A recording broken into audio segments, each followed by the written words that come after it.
It took me a while to realize that I feel embarrassed. I feel embarrassed with my body under a certain position and areas that I don't feel comfortable with, even when he's Hey pleasuring me. everyone, welcome to Gladys on Love. Thank you so much for joining me here for another interesting video.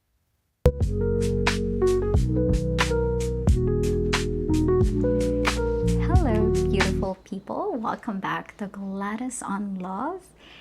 And for this video, I want to talk about why women is having a hard time having an orgasm or why they're faking it.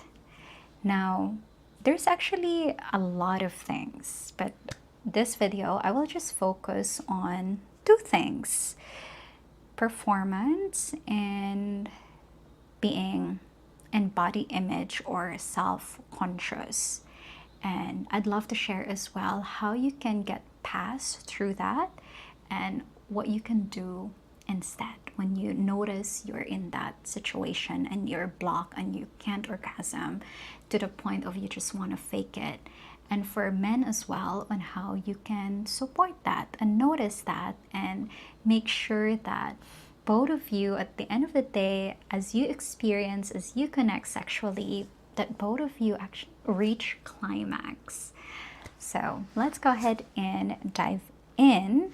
So first I want to talk about performance. It's not just men. Women sometimes often gets into this performance show, like they just want to please and give to their partner, and they just want it to be over with. And instead of being present, being actually tuned in, not just by making sure that their partner is feeling pleasure, but also themselves, I think men and women can both relate that when we get into that state of like, okay, I need to perform, I need to be better, I need to know what I'm doing, we are our mind is out from the experience. We are not present in that moment because we're actually thinking of what to do instead of it naturally evolving.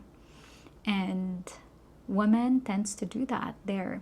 And it stems from wanting to, from people pleasing. They want to make sure that they please their partner. They want to make sure that their partner feels satisfied, or they want to make sure that the priority for them is for their partner to orgasm, but not thinking about their own orgasm. And it's easier to tell when a guy orgasm, but it's harder to tell when a woman does. And a lot of women are very good at faking it. And most of the time, because they're not even prioritizing that. As soon as their partner orgasm, that's it. They don't care if they orgasm themselves or not. And for me, that's very sad. And what I would love to invite is for men to also be attuned, to pay attention in that moment, and ideally make sure that your women orgasm first, because women can actually orgasm multiple times. We're just a ball of orgasm, and if you can play around that before you, if you notice your partner getting into that state of just focusing on you, try to create a pause or try to slow it down and take the lead. It might be, yeah, try to slow it down and take the lead, because that might be a signal that they're in this performance aspect and forgetting about themselves. Now, another common reason why women are not orgasming and just default to faking it is because of the body image and self-conscious. Like, oh, I have this conversation where a friend of mine says, like, what really helps me to orgasm is when I'm on top, when I'm the one riding.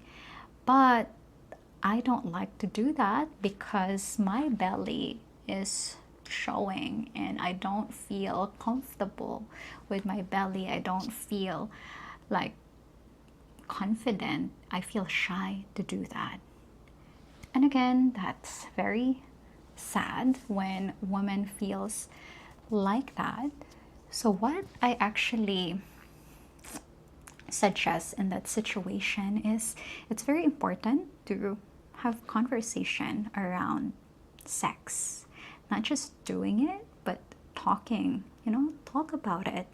Ask your partner about their insecurity, and when you notice that there are, if there I remember this, that first stages in dating, like with my boyfriend at the time, bro, as soon as we're done having sex and we're going to the shower, I would then wrap my body in towel, and he would tell me like, why are you doing that? Like, I've seen your body already. And it took me a while to realize that I feel embarrassed. I feel embarrassed with my body, and there's certain position and areas that I don't feel comfortable with, even when he's pleasuring me or he wants to dive down there. I didn't want that because I didn't feel comfortable or confident in that part of my body. And what I did is I did this practice, I did this exercise where I stand naked in the mirror and I look at myself. I look at all the parts of my body, and I need notice and observe where, oh my god, my arms, I don't like my arms, it's too big. Oh, I don't like my boobs, they're saggy. Oh, I have stretch mark. Oh, I have this. And instead of engaging with that thought, I just observe those thoughts. I just observe those judgment, those feeling. And I actually cried as I go through that process because I realized I didn't love myself. When I show up to the world, I don't feel confident.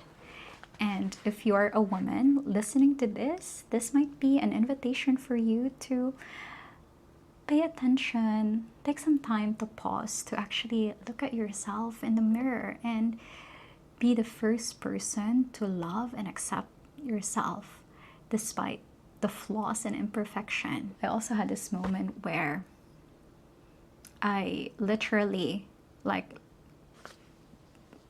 take picture and also look at my vagina in a mirror and really stared at it and look at it. And again, at first I felt ew, icky. I don't want to watch it. I don't want to look at it. I find it disgusting. I feel ashamed. And again, it all boils down to, unfortunately, being programmed and being conditioned to not like certain parts of your body, especially the private parts of your body. And it's only when I started intentionally loving every part of it, even the parts that I don't like yet. Let's say, for example, my belly. And I remember back then when I haven't been exercising, I'm hating it so much. But as soon as I actually accepted that, oh, I love my belly, it carries a child, I love those stretch marks, it was a sign of strength. And from that place of love, I felt even more confident to take care of myself better. And soon as I took care of myself better, soon I start loving that areas that I used to not love, I then felt or became comfortable. And then I allowed myself to be loved and appreciated by someone, by other people. When my partner look at my body and stare at it, I appreciate it. I would even intentionally walk naked around the house, sleep naked, because this time I feel much more confident and comfortable. And I really would love to see more and more Filipina feel that way, because You're amazing. You're beautiful. Your body is beautiful. And if you want support around this area, I definitely want to create a community or a group where I can have or I can offer this safe space to talk about this topic. Feel free to send me an email at gladysonlove@gmail.com. Or if you're a couple and you're struggling with this issue, feel free to email me at gladysonlove. Whenever I get a chance, I want to sit down and reply to those emails. And if you want a deeper support, I also offer one-on-one coaching. All right, that's it for today. Thank you and have a beautiful day. Mwah.